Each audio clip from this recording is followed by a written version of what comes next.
qui vient comme un moment significatif, un moment nodal de nos entreprises, puisque nous allons consacrer une journée entière à Dante. Jusqu'ici, nous faisions des conférences de 2 heures. Et maintenant, la dimension s'ouvre. C'est un véritable séminaire. Donc, nous avons appelé cela conférence, comme vous l'avez vu sur l'affiche, mais c'est aussi bien un séminaire. Un séminaire, cela suppose bien sûr des thèses que nous allons défendre, mais des questions, un travail d'échange avec vous, de telle façon qu'une culture commune commence à se constituer. Ah, ça c'est très aimable. Voilà. Merci.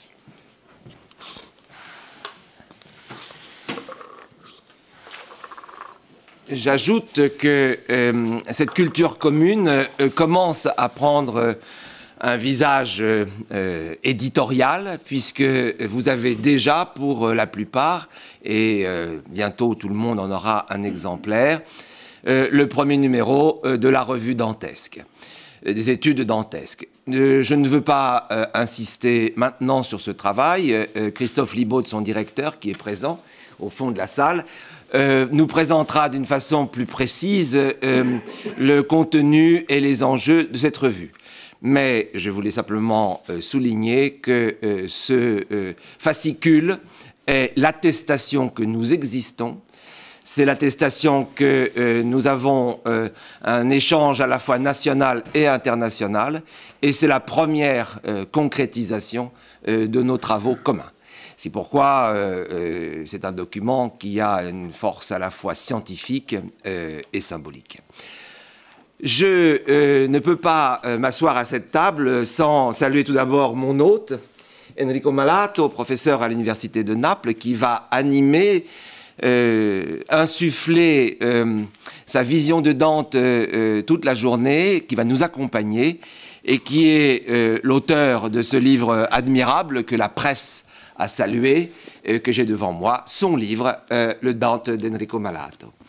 À ses côtés, le professeur Mazzucchi, qui travaille avec lui pour les œuvres immenses qu'ils ont entreprises. Et nous allons découvrir peu à peu ce qu'on appellera un chantier italien. Chantier italien n'a rien à voir avec un chantier français. Un chantier italien est toujours pyramidal. Et donc, vous avez des projets dignes de Piranèse. Et on est là aujourd'hui pour célébrer, comme je le disais à l'amico Enrico, au fond, une œuvre qui ne peut qu'être comparée à celle du père Migne au XIXe siècle, quand il éditait toute la patristique. Vous éditez tout le commentarisme de Dante. C'est un projet digne de Migne. Et je ne peux pas non plus profiter de ce bel espace, de cette salle lumineuse, dans cette belle rue, sans saluer Philippe Guérin, qui a été véritablement plus qu'amical, en trouvant ce lieu de rencontre, en nous accueillant, en nous donnant toutes les facilités pour construire notre journée. Donc Philippe, je te laisse la parole. Tu as l'usage de cet appareil si tu le souhaites. Oui, merci. Voilà. Je ne suis pas sûr que Enrico me dira s'il y a un besoin du micro ou pas, non. La voix porte. Bon, simplement deux mots de bienvenue. 2 mots de bienvenue au nom de la Sorbonne Nouvelle, puisque c'est la maison de la recherche de la Sorbonne Nouvelle Paris 3. 2 mots de bienvenue au nom du Centre d'études et de recherche sur la littérature italienne du Moyen-Âge de la Sorbonne Nouvelle, que j'ai l'honneur et le plaisir de diriger depuis quelques années. Donc, au nom de l'université, d'abord, et de la part des autorités académiques qui ne peuvent pas, ou qui passeront peut-être cet après-midi, mais qui vous saluent et nous souhaitent évidemment la pleine réussite de cette journée. Donc, bienvenue à la Société dantesque de France et à son président Bruno Pinchard, et bien sûr à nos hôtes de marque du jour, à commencer par le professeur Enrico Malato. En mon nom propre, je formerai volontiers le vœu que cette première initiative commune soit le début d'une fructueuse collaboration. Et je pense évidemment pour les prochaines années à un point de fuite que tout le monde a en tête, 2021. Nous avons tous cette échéance à l'esprit, et je nourris l'espoir que s'éveilleront auprès des jeunes troupes, comment dire, des vocations dans le domaine de la déontologie et de la déontologie française, et davantage, puisque les philosophes la font vivre, hein, actuellement, plus que les littéraires, du côté des études littéraires, qui sont, comment dire, la spécialité de l'université que je représente ici. Pour dire aussi ma gratitude toute particulière à Enrico Malato, nous avons le plaisir et l'honneur d'accueillir en ces lieux, déjà pour son Dante, le Dante, hein, qui présente aujourd'hui la version française, mais qui, en version italienne et originale, figure évidemment dans toutes nos bibliographies depuis combien, 20 ans maintenant, l'apparition du Dante et de la Salerno, hein, et sur lesquels font leurs premières armes très très souvent nos étudiants. C'est là qu'ils apprennent leur Dante, hein, mais nous en reparlerons évidemment cet après-midi. Et aussi, merci. Alors merci à tous ceux qui contribuent, mais évidemment à son inspirateur premier, toujours Enrico Malato, pour la magnifique entreprise dont nous allons entendre parler tout à l'heure, la NECOD, la Nuova Edizione Commentata delle Opere di Dante, qui nous fournit des outils proprement merveilleux d'accès à l'œuvre de Dante, à sa profondeur, sa complexité, son épaisseur, sa lumineuse épaisseur, parfois son opacité en nous permettant de pénétrer, hein, dans les arcanes d'une écriture d'une densité sans pareille, une écriture qui est lumière d'étoile, hein, selon les paroles, les mots du Convivio. Voilà, et je n'insiste pas. Et ma gratitude va donc en même temps aux amis qui sont ici, j'imagine, présents en esprit. Je pense à Donato Pirovano pour la Vita Nuova, et non pas Nova. On aura peut-être l'occasion d'en reparler. Andrea Tabarroni pour la magnifique Monarchia, plus philosophique que juridique. Je pense évidemment à l'entreprise concurrente ou complémentaire, en tout cas, chez un autre éditeur, avec parution à peu près contemporaine, hein, chez les deux éditeurs. Et pas seulement parce que le maître d'œuvre, Enrico Fenzi, est un grand ami personnel, le De Vulgari Eloquentia, qui pour moi est un chef-d'œuvre absolu, avec son appareil d'appendice notamment, qui nous fournit l'intégralité des textes que Dante cite ou évoque dans le De Vulgari, et qui est un monument à lui tout seul. Donc, entreprise monumentale pour laquelle j'exprime une infinie gratitude. Vous avez compris à quel point nous sommes honorés de la présence ici, dans ces jolis murs de la Maison de la Recherche de la Sorbonne Nouvelle, récemment rénovée. Combien nous sommes honorés, hein, d'accueillir Enrico Malato, d'accueillir Andrea Mazzucchi, hein, connu à Naples en d'autres circonstances. Et merci encore à la Société dantesque de France, à Bruno Pinchard et à tous ceux qui animent, y compris, hein, cette belle première initiative, ou cette belle initiative dont nous avons ici le premier fruit. Merci à vous, hein, d'avoir permis cette rencontre. Et je cède la parole aux orateurs de la matinée. On se sent déjà bien, Philippe, dans cette maison. On l'occupe avec aisance. Je te remercie de ces mots d'accueil. Et j'ouvre d'emblée un des problèmes de notre collaboration, mais qui est un beau problème. Dans quelle langue allons-nous parler? Voilà comment les choses se posent. Alors, on a pris le principe suivant. Je vais dire quelques mots d'introduction, si vous voulez bien. Ensuite, je vais donner la parole à nos hôtes, qui vont parler en italien. J'essaierai, s'il y a des difficultés de communication, de compréhension, de temps en temps de faire un point en français pour donner le sugo de ce qu'on est en train de raconter. Et comme ça, ça permettra à tout le monde de respirer et de donner ensuite des réponses. J'espère que cette façon de procéder convient. Amici italiani, se c'è qualche difficoltà anche nel mio francese, mi fermo e mi spiego un po' meglio. Je vais dire quelques mots en français qui sont très brefs d'ailleurs, qui consistent à poser le problème suivant. nous sommes réunis, bien sûr, pour procéder à un véritable culte de Dante. Il n'y a aucun doute là-dessus. Nous avons une fidélité à la fois morale, esthétique, religieuse, initiatique à ce que signifie le nom de Dante. Mais nous sommes aussi des gens de raison et des gens de science. Par conséquent, nous devons cerner l'objet qui motive de telles réunions. Je crois que intellectuellement, le pas que nous pouvons faire se formulerait de la façon suivante. Notre objet, c'est Dante à travers ce qu'on appelle la dantologie. Notre objet, c'est la dantologie. Je dirais que la construction scientifique du culte de Dante, qui est nôtre, je le redis encore une fois, c'est la dantologie. C'est-à-dire, se pose la question formelle, à quelles conditions un logos, logie, peut-il s'approcher de la ferveur poétique qui nous lie à Dante? Comment un logos organique peut prendre en charge la fidélité dont je parlais tout à l'heure à l'égard de l'œuvre poétique de Dante? Autrement dit, la modestie et en même temps la conscience rationnelle qui nous réunit revient à dire que de Dante, il ne peut être question qu'en tant que dantologie. Car si nous voulions prononcer le nom de Dante seul, peut-être tout d'abord que nous serions comme les aventuriers qui veulent voir face à face le Dieu, nous serions foudroyés.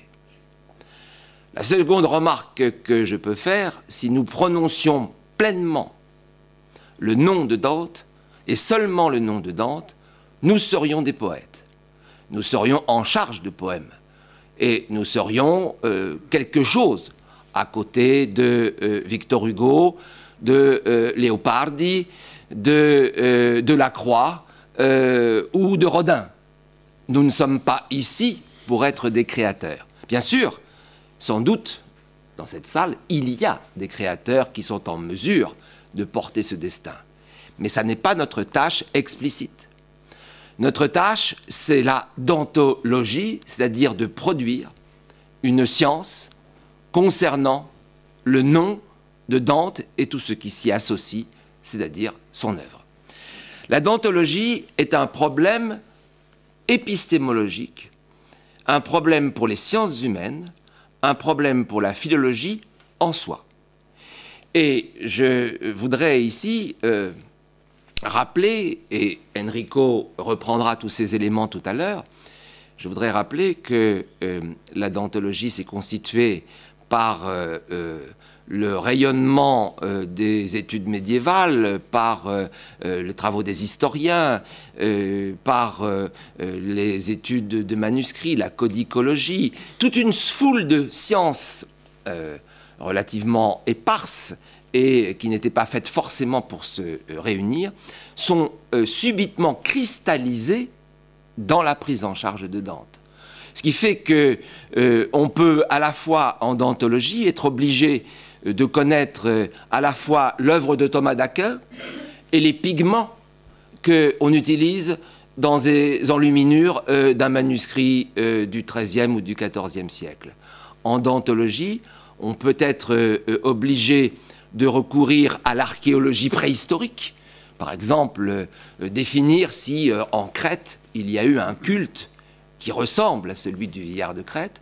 Mais on peut, en dantologie aussi, s'attacher d'une façon passionnée au rapport entre les hommes et les femmes, à la théorie du genre, aux conséquences amoureuses de l'amour courtois.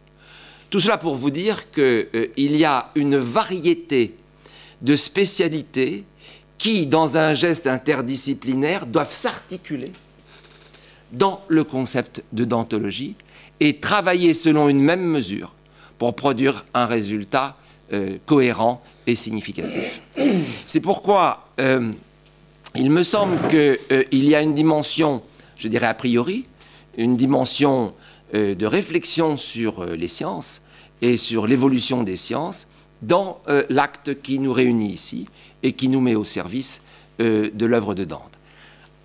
À quelles conditions s'articule la dantologie? Quelle est son histoire? Comment la dantologie peut-il devenir un objet de pensée en France? Voilà aussi ce qui nous réunit.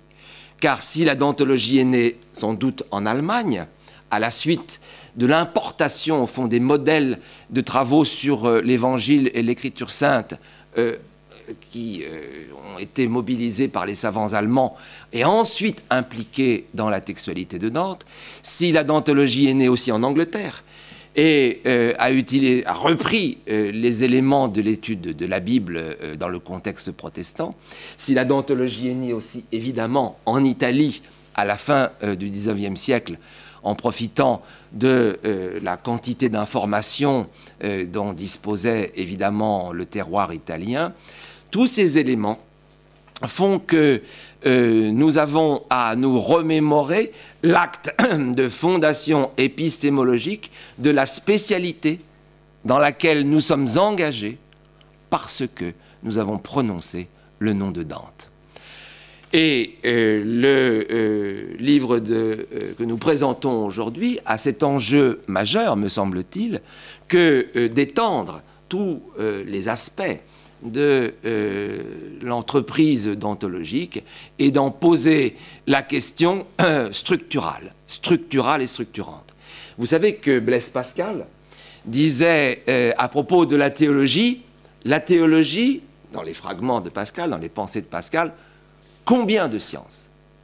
La théologie comportait bien sûr des spéculations de philosophie rationnelle, mais suppose aussi des études de codicologie et de l'histoire de l'Église, etc., etc.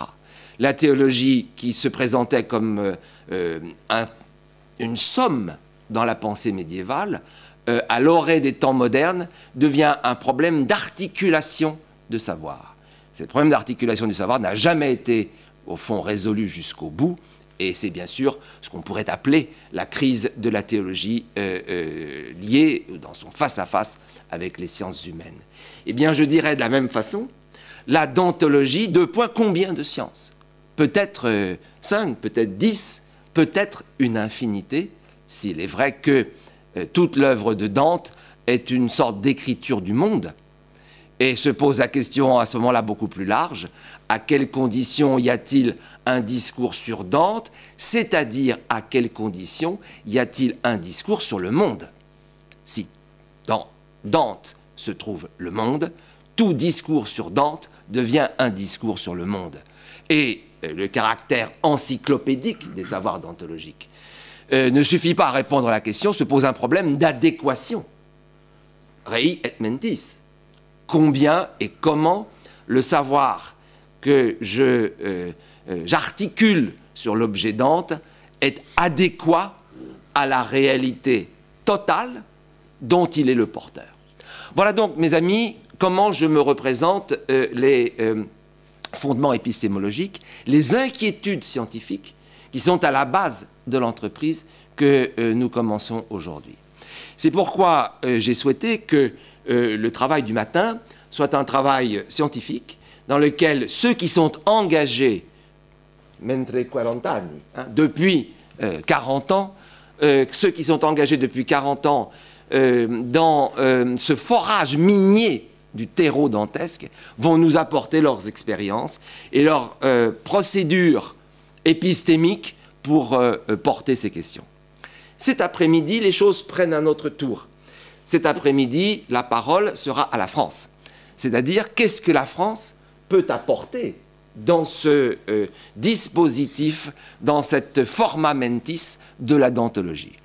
Nous aurons donc Anthony Rousset qui présentera le regard que les Français ont apporté à Dante quand ils ont découvert Dante, c'est-à-dire certainement pas au XIVe siècle, même pas au XVIe siècle, c'est-à-dire au début du XIXe siècle. La dantologie française commence au XIXe siècle et il fallait faire donc une rétrospective romantique sur Dante. C'est ce que fera Anthony Rousset. Ensuite, nous ne pouvons pas oublier que parmi les quelques grands chercheurs sur Dante qui ont vécu sur le sol français et qui ont parlé français. Le plus lumineux, le plus brave, le plus guerrier, d'une certaine façon, le plus héroïque fut André Pézard. Et c'est une chose indispensable de placer des rencontres comme celles que nous avons aujourd'hui sous le signe d'André Pézard, dont l'immense générosité intellectuelle, dont le génie à la fois philologique et interprétatif nous réunit évidemment.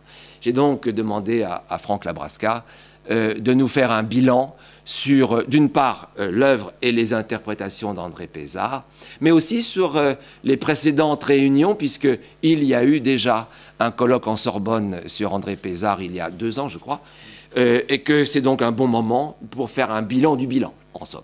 D'autant plus que beaucoup de documents ont été donnés à la Bibliothèque nationale. Il y a tout un trésor Pézard en France qui n'a pas encore été exploité. J'ajouterai juste par une émotion personnelle, je dois tout à André Pézard, puisque j'ai étudié Dante à l'école normale supérieure, donc à côté, et j'ai bénéficié du fonds Pézard, parce qu'André a donné à la bibliothèque de l'école normale supérieure sa bibliothèque. J'ai donc lu Dante avec les outils laissés par mon condisciple et prédécesseur. C'était évidemment très émouvant pour moi. J'ajouterai enfin que vérifiant les annonces que j'ai faites tout à l'heure, Christophe Libaud, à la sortie de la célébration d'André Pézard faite par Franck Labrasca, Christophe donnera sa vue et la vue du comité scientifique de la revue pour les numéros qui vont venir. Enfin, nous aurons peut-être le temps de prendre un café et nous donnerons la parole à Enrico pour la synthèse.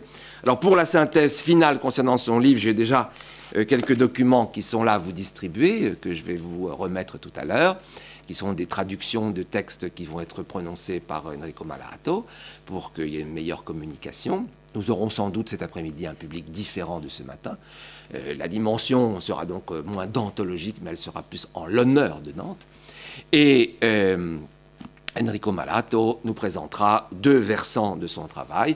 D'une part, Dante dans son rapport à l'Europe, car avant d'être le monde, Dante c'est l'Europe. Avant d'être le monde, Dante c'est l'Europe. Par conséquent, il fallait porter ce visage. Et puis, d'autre part, Enrico Malato défendra sa grande thèse, c'est-à-dire que l'œuvre de Dante est essentiellement et d'une façon principielle un dialogue critique et aimant avec Guido Cavalcanti. Par conséquent, c'est la construction de cette, je dirais, amitié sous le signe des étoiles, cette amitié aux conséquences si grandes, qui à la fois confrontait et affrontait les 2 amis, il primo amico di Dante et Dante stesso. Voilà comment nous allons procéder. Nous sommes filmés grâce à notre ami qui est le maître des séances aujourd'hui, qui nous permettra ensuite de reprendre des fragments de nos débats sur Internet. Il est le trésorier, Enzo Piro est le trésorier qui garde les copies de la nostra rivista. Vous devez donc cocher une liste pour être assuré que vous avez eu votre numéro, vous les sociétaires. Vous pouvez ensuite en acheter un si vous n'êtes pas sociétaire. Et puis, bien sûr, il y a le numéro, l'exemplaire qui est réservé à nos hôtes. Voilà comment je vois l'ensemble de la journée et j'espère qu'on va avoir le souffle pour arriver jusqu'au bout. Est-ce que quelqu'un veut ajouter quelque chose, soit une remarque, soit une inspiration qui lui viendrait? Philippe, l'inspiration t'a touché. L'inspiration m'a touché. Vous allez être surpris par la profondeur de la remarque. Cet après-midi, pour ceux qui quitteraient ce matin et entendraient revenir, nous serons en salle du conseil à l'étage. Ah, ancora più nobile, ancora più nobile. Nous changeons de lieu. Nous montons peut-être vers les étoiles, ça on jugera en fin de journée. Alors, dernier détail technique, nous avons l'intention de déjeuner ensemble. Bien sûr, il y a nos hôtes qui nous accompagnent. S'il y a l'intention de participer à notre repas, à votre charge bien évidemment, je dois téléphoner au restaurant pour donner un chiffre à peu près correct. Donc, qui pense rester à déjeuner en dehors des conférenciers, bien sûr, et en dehors des hôtes? Voilà, donc c'est ça. Donc, j'ai réservé pour 12 personnes, donc c'est bien. Peut-être, Anna, je vais te demander, le restaurant m'a téléphoné tout à l'heure pour demander si je confirmais le nombre de 12. Il suffit juste de les rappeler. C'est le chiffre qui s'est inscrit ici. Merci. Pardon? Non, ça, les stravates, c'est pour ce soir. Ça, c'est l'époque. Adesso possiamo cambiare la lingua e lascio direttamente la parola a Enrico. Tu sei benvenuto in questa stanza e in questo incontro della studentesca. Abbiamo bisogno del tuo appoggio intellettuale, della tua presenza nel mondo dantesco per compire il nostro progetto. E così la tua parola è il nostro fondamento oggi. A te. Grazie. Sì, sì, tu devi utilizzare questo qua e per la registrazione questo qua. Allora, io voglio dire innanzitutto che sono molto lieto e onorato di essere oggi qui, in questa sede prestigiosa, a parlare di Dante, e sono molto grato all'amico Bruno Pichard, alla nuova società dantesca, Société Dantesque de France, che ha voluto invitarmi a venire qui a parlare di Dante, a illustrare il concetto della dantologia italiana, che speriamo diventi dantologia francese, europea, mondiale, eccetera, che in parte lo è, in parte deve un po' andare avanti. Sono lieto che questa occasione nasce dalla traduzione francese del mio libro su Dante, che ha avuto un riscontro, un'attenzione del pubblico francese, della stampa francese, che mi ha sorpreso, devo dire lusingato, perché insomma non solo c'è stata attenzione, ma c'è stato anche approfondimento dei temi proposti, che vuol dire quindi entrare nel merito dei problemi e creare anche le condizioni per quel discorso sulla dantologia che faceva adesso l'amico Bruno. Quindi sono lieto di tutto questo, lieto di partecipare in questa occasione alla presentazione della nuova Revue des études dantesques, che è una nuova voce che si apre nell'orizzonte mondiale, gli studi su Dante, e lieto infine, poi chiudo dei motivi di letizia, lieto infine che questa occasione capita in questo momento storico, quando sono appena passati 2 anni dalle celebrazioni del 750ennale della nascita di Dante. Nel 2015 sono stati 750 anni dalla nascita di Dante, e mentre si avvicina il 700ennario della morte di Dante. Quindi per la prima volta nella storia è capitata questa vicinanza, 6 anni fa l'anniversario del centenario della nascita e il centenario della morte. Che è un fatto in sé poco rilevante, ma è l'occasione per richiamare l'attenzione, per polarizzare l'attenzione. I centenari sono importanti perché sono un'occasione per stimolare l'attenzione del pubblico sul tema che viene celebrato. Ecco, a questa occasione, a queste scadenze centenarie, in Italia, io in particolare, ma insomma in Italia ci siamo preparati da molti anni. Nel 1988 è stato fondato il Centro Pio Raina, che aveva proprio l'obiettivo, lo scopo di preparare, di creare le condizioni per poter celebrare in modo adeguato i centenari danteschi, il primo del 750 anni, il secondo dei 700 anni dalla morte. Quindi è nato un progetto di iniziative che siamo riusciti miracolosamente a portare avanti, perché i progetti se ne fanno tanti, poi pochi vanno avanti. Noi siamo riusciti ad andare avanti. Il primo progetto è stato quello del recupero dei commentari danteschi, dei commenti danteschi. Il secondo, che è venuto maturando in corso d'opera, quando si è visto che si riusciva a realizzare, si è andati anche, l'appetito viene mangiando. Va bene così, dobbiamo tradurre? No, adesso va ancora bene. È nato il secondo progetto della nuova edizione commentata delle opere di Dante.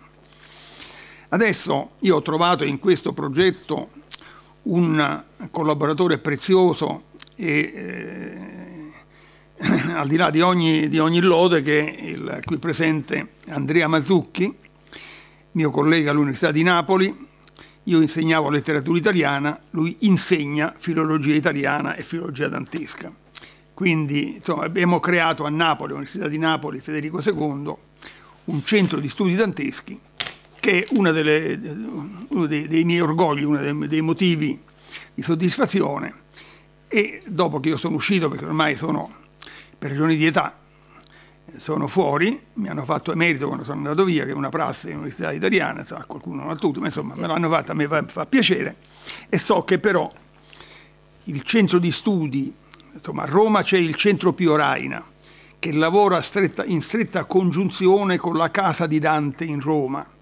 La Casa di Dante in Roma è un'antica istituzione fondata nel 1914 e infatti nel 2014 abbiamo celebrato i 100 anni dalla fondazione della Casa di Dante in Roma. Diciamo, le energie della Casa di Dante unite alle energie del Centro Pio Raina hanno portato avanti una serie di progetti. Però poi naturalmente i centri operativi sono anche fuori diciamo la officina effettiva deve ovviamente trovare spazio nelle sedi universitarie, e tra queste privilegiata è l'Università di Napoli Federico II, il Dipartimento di Filologia Moderna, adesso ha cambiato nome mi pare, ma insomma per me è sempre il Dipartimento di Filologia Moderna dell'Università di Napoli Federico II, dove c'è un gruppo di giovani di grande valore formata in questa università, che porta avanti le ricerche e che ci consente di andare avanti. Allora, se voi mi consentite, io faccio appena un accenno in apertura ai commenti danteschi e poi il tema lo svilupperà lui. E io salto e anticipo a illustrare il progetto della nuova edizione commentata. I commenti danteschi, non per togliere, ma per dare soltanto, per completare il quadro di riferimento, è il cosiddetto secolare commento alla Divina Commedia, cioè il commento alla Divina Commedia che nel corso dei secoli si è andata accumulando, ne abbiamo contati circa 240, poi lui spiegherà il problema che abbiamo avuto prima nel fare il censimento dei commenti danteschi, poi individuare le fonti testimoniali di questo commento dantesco, poi nel realizzare, quindi abbiamo fatto il censimento, 25 anni di lavoro, di squadre estese, non so quanti sono, forse lui li avrà raccontati, sono molti, ogni commentatore ha una scheda, quindi c'è un autore che ha studiato il commentatore e lo ha presentato, eccetera, eccetera. E poi le edizioni. Secondo problema, molto più impegnativo, è stato quello cioè molto più, no, non voglio diminuire l'impegno di quell'altro, l'altro sono previsti 240 volumi più o meno circa, insomma, quanti sono adesso? Aspettate, no, scusate, mi sono portato la documentazione appresso, abbiate pazienza. No, sono previsti 75 volumi in 200 tomi. Ne sono usciti però 34 e altri sono in corso. Veniamo alla nuova edizione commentata delle opere di Dante. Anche questa è una cosa di estremo impegno, perché noi purtroppo non abbiamo nessun documento originale delle opere di Dante. Di Dante è perduto tutto, non c'è neanche una firma, non c'è neanche un rigo scritto di suo pugno, non c'è nulla. I primi documenti relativi a opere di Dante, per cui si possa dare una datazione abbastanza certa, sono di circa 10 anni dopo la morte di Dante. Quindi noi abbiamo un problema per la Divina Commedia e anche per le altre opere di Dante, la gran parte incompiute, abbiamo un problema di definizione del testo della commedia. Quando noi diciamo nel mezzo del cammino di nostra vita mi ritrovavo in una selva oscura, diciamo delle parole che sono oggi comprensibilissime a chiunque abbia un po' la conoscenza dell'italiano, e testimonianza di come questa lingua è rimasta inalterata per 700 anni. Però sono le parole iniziali che in tutto il testo della commedia si contano centinaia o migliaia di passaggi che sono incerti, perché come sapete, nell'antichità i testi si trasmettevano per copia manoscritta. Quindi c'era qualcuno che copiava il testo e copiando inevitabilmente commetteva errori. Per fortuna, perché la filologia oggi seguendo quella traccia riesce a ricostruire la storia dei testi. Però, insomma, fin quando la filologia non si è sviluppata e non è stato possibile procedere con certi metodi, con certi criteri per ricostruire la storia del testo, noi abbiamo l'incertezza dei testi. Abbiamo una testimonianza del 1329-30, Forese Donati, Pievano di Santo Stefano di Botena, che copiando di suo pugno la Divina Commedia, allora era ancora soltanto la commedia, poi diventerà divina nella metà del Cinquecento, scrive, si scusa col lettore che le incertezze di testo non sono dovute a sua incuria, a sua frettolosità, a sua poca attenzione, ma al problema del conciliare le diverse, perché trovava nei vari manoscritti che circolavano differenze di lezione, che lui si è dovuto impegnare per distinguere, dice lui, responendo che falsa e correggendo che vera, distinguendo le cose false dalle cose vere per fare una sua ricostruzione del testo. Ma con quali criteri lui distingueva il vero dal falso? Non aveva criteri per distinguere, quindi sceglieva secondo il suo gusto e quindi contribuendo involontariamente a complicare la tradizione del testo. Quindi questo per dare il primo problema fondamentale delle opere di Dante è quello di fissare un testo che sia non il testo originale, perché è impossibile, ma il quanto più vicino possibile al dettato, all'ultima volontà dell'autore. Poi c'è il problema di selezionare le opere di sicura paternità dantesca da quelle attribuite a Dante, perché nel corso dei secoli sono state attribuite a Dante opere che poi sono state riconosciute non sue o dubitativamente sue. Insomma, c'è tutta una problematica complessa, adesso non sto qui a enumerarla, con cui si è misurato, il primo che si è misurato con questa problematica è stato Giovanni Boccaccio a metà del 300, e ha pensato di onorare Dante a metà del 300 facendo una raccolta delle sue opere, che fra il 1350 circa e il 1165-70, lui è morto poi nel 74-75, ha copiato di suo pugno tutta la Divina Commedia, almeno 3 volte sono conservati 3 codici manoscritti di Boccaccio, con lui ha copiato, ed essendo un copista colto, a volte è intervenuto ad aggiustare, quindi contribuendo a complicare, a confondere, ad alterare il testo della commedia. È stata l'opera di Boccaccio a metà del 300, come si poteva fare a metà del 300. Poi la cosa è tornata, poi c'è stata una fase storica di... la fama di Dante non si è mai oscurata, ha avuto una fase ascendente fino a tutto il 500. Nel 600 il barocco non ha saputo capire Dante e quindi l'attenzione a Dante diminuisce. In tutto il 600 abbiamo 3 sole edizioni di commedie, piccole, che poi hanno avuto poca circolazione. Con la fine del 600, i primi del 700, rinasce il grande interesse per Dante, si espande in tutto il mondo. Nel 700 abbiamo la grande fioritura dell'arte europea su Dante, cui tutti hanno partecipato. La Francia ha dato contributi straordinari con Ingres, Carpeaux, Delacroix, poi più alla fine dell'Ottocento con Doré, eccetera, illustrando la commedia e rappresentando temi danteschi. A metà del Settecento a Verona nasce un circolo di studi danteschi che riafferma la necessità di recuperare, ritrovare i commenti danteschi e di restaurare il testo delle opere di Dante e pubblicare le opere di Dante, metà del Settecento. Poi non se ne fa poco, insomma, si fanno un po' di edizioni, ma come si potevano fare nel Settecento. Nell'Ottocento esplode la grande attenzione europea e mondiale per Dante, grandi studiosi, Carl Witte tedesco e poi il Filaleta, che è il re Giovanni di Sassonia, e poi ci sarà, più tardi verrà Edward Moore, cioè Scartazzini, Giovanni Andrea Scartazzini in Svizzera, Edward Moore in Inghilterra, poi come si chiama, Paget Toynbee insieme con... Insomma, c'è tutta una fioritura di iniziative per ricostruire il testo della commedia, ormai è già diventata Divina Commedia, stabilmente Divina Commedia, per ritrovare e distinguere le rime di Dante, distinguendole da quelle che non erano sue, per rifare il quadro complessivo delle opere di Dante e proporlo in un modo accessibile. Si fanno progressi enormi, però non si arriva a risultati certi. Ancora oggi non abbiamo risultati definitivi.